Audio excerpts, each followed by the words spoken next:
Laat my toe om ietsie met julle te deel oor gevoelens. Laas maand, toe moes ons 'n besluit neem oor ons hondjie wat ons nou al 18 jaar by ons het. Sy was oud en sy was net nie meer lus vir die lewe nie. My moeder het gesê, sy sien nie kans om deur die proses te gaan nie, want sy moes al reeds deur so 'n proses gaan. Ek het vir haar gesê, ma, ek sal dit doen. Ek is sterk, ek kan dit doen.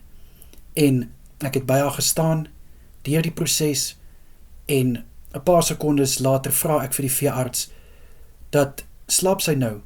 Toe sê hy vir my, nee, sy's weg. En toe hy daai woorde vir my sê, toe is dit soos 'n damwal wat gebars het. 'n Deksel wat van 'n blikkie afgeskiet het, wat oorvol was. En hoekom gebruik ek hierdie voorbeelde? Want baie keer maak ons met ons gevoelens soos goed wat ons in 'n blikkie sit. Ons prop daai blikkie so vol, ons sien laterhand, hy gaan nie mooi kan toe nie, maar nog steeds, ons forceer hom toe. En eendag skiet daai deksel af, en dan is dit nie 'n mooi prentjie nie. En selfs met 'n damwal wat bars.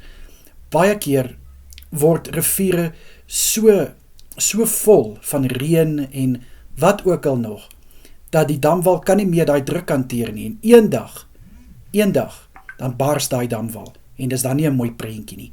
En ons doen dieselfde met ons gevoelens. Ons onderdruk ons gevoelens. Ons druk ons gevoelens toe, en eendag is eendag.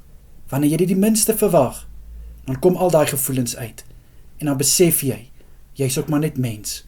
Jou hart kan ook net soveel gevoelens dra.